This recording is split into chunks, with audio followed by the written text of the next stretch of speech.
Hey guys, welcome back to another video. My name is 𝓱𝓮𝓻 and this is CozyPixels, and in today's video I thought I would talk a little bit about a few things that I absolutely love about The Sims 2, but they cannot be found in later games or cannot be found in the same format. So maybe they are in later games but not in the exact same form. There will be obviously very popular ones, but I think I will say a few that are not very well talked about. So I hope you guys will enjoy this. Also, please note that this is my absolute subjective opinion. So obviously these are not facts or anything. I'm not saying that The Sims 2 is better.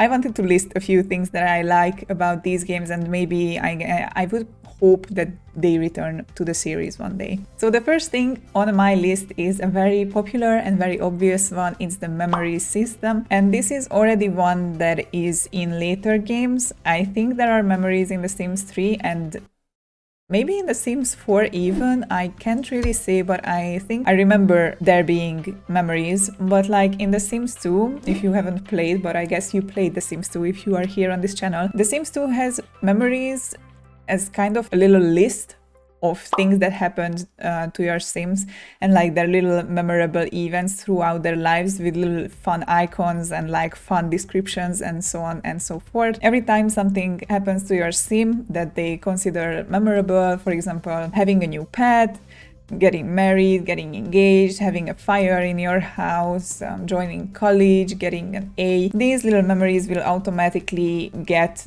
into their little memory pool, and later on you can just scroll through and watch their whole life story in their memories. In The Sims 3 there are memories, I remember, but I think there you have to actively kind of edit and add the memories to your Sims little scrapbook, and I didn't really like that because, at least for me, it's kind of a hassle to always do that. But on the positive side, in that game you can add photos related to the memories, and I like that, but I still prefer the Sims 2 memory system. The second one is also one that everyone says when they talk about the Sims 2, and this is the wants and fears system. Obviously there is a want system in Sims 3 and there's the whim system in Sims 4, but that's so vague and kind of bad that it's turned off automatically when you install Sims 4. So it's not really comparable, and also Sims 3 doesn't have fears, which is a huge part of Sims 2 in my opinion. I really like that in Sims 2 you have to actively take care of your Sims and their wants and not let their fears come true, because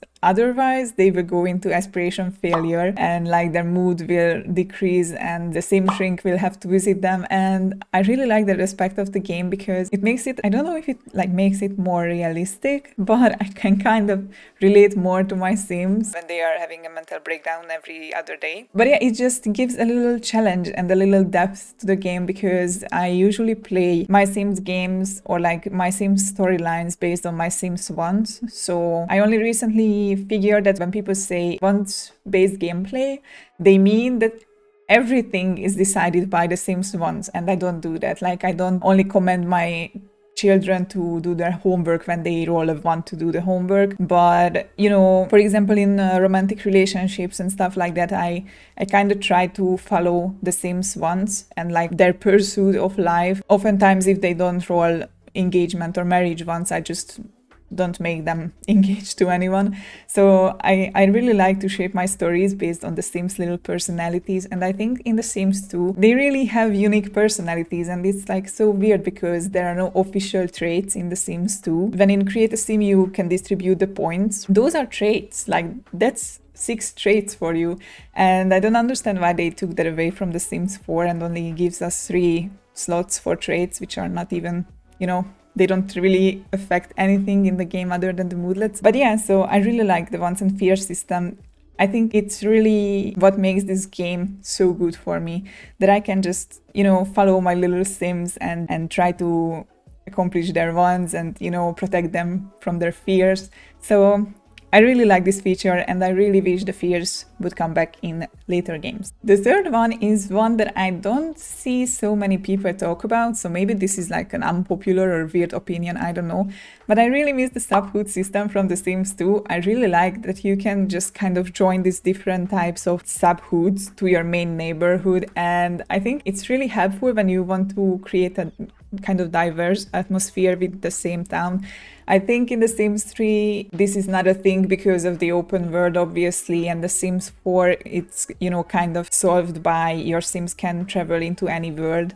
But I really prefer the 𝓲𝓷𝓭 system because it can kind of solve issues like in The Sims 4 when you play in 𝓮𝓵𝓷𝓭 or whatever, and you can just see Sims from 𝓱𝓮𝓻𝓮 walk into the pub in their own island and tropical wear. I would rather have not being able to travel between worlds, but I would rather have the option to kind of add all these type of worlds together on my own taste. And I think 𝓲𝓵𝓿s can kind of do that because, for example, your main neighborhood can... I usually have a suburban neighborhood when I create my own neighborhoods, and usually I add more busy urban areas, a downtown, and so on and so forth. And I just really like that you can kind of distinguish, because I usually don't play with huge main neighborhoods, and you know, it would kind of look weird if my little suburban neighborhood would have huge skyscrapers in the middle. And I just I really appreciate the feature, and I think really good things could be done with a 𝓲𝓵𝓿 system, or like, you know, this mix and match type of word system. It would be like really a nice middle ground between the, you know, any sim can go anywhere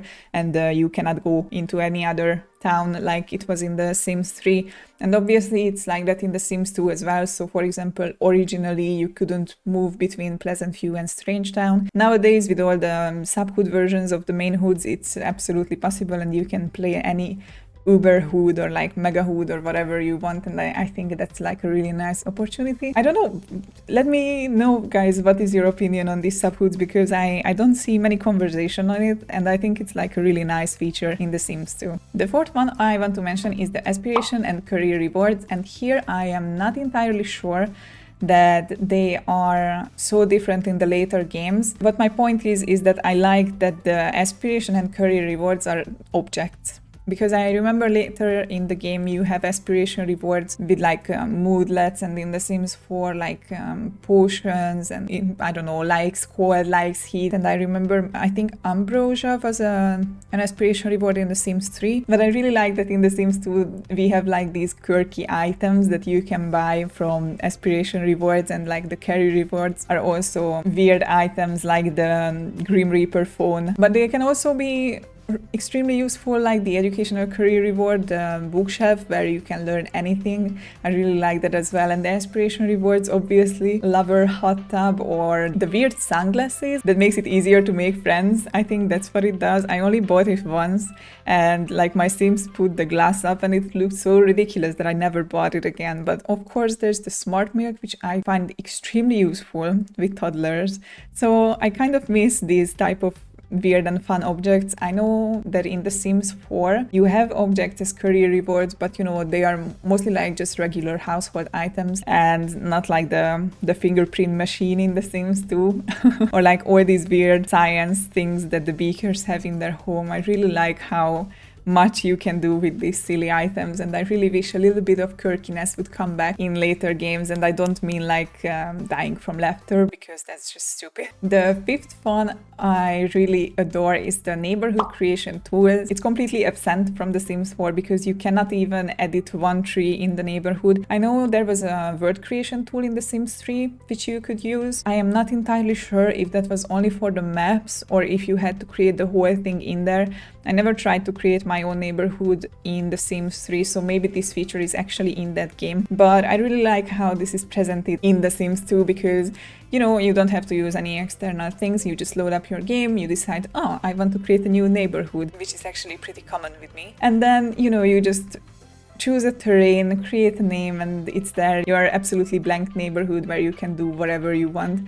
And I just really enjoy that. And during my simming life, I had a lot of custom neighborhood. I never got so far with them as I am now with the Create a Build a City challenge, my little North Shore, which I haven't played in a few weeks, but I am really missing it. I really do think that The Sims 2 gives you so much opportunity to create your own life, and I just really enjoy that, how you can, you know, just build your whole universe with whole unique stories and like people, cities, landscapes. I just really enjoy that. And the last one, I originally planned to do 5 of these, but this one is like really important, so I couldn't skip it. It's the shopping system in The Sims 2. You can do grocery shopping in later games. Now you can do it in Sims 4 as well with the cottage living expansion. But in The Sims 2, you can actually visit the retail stores and you have to actually buy groceries, you have to buy clothes if you want to wear them, and that is so completely missing from the later games, because in the later games you just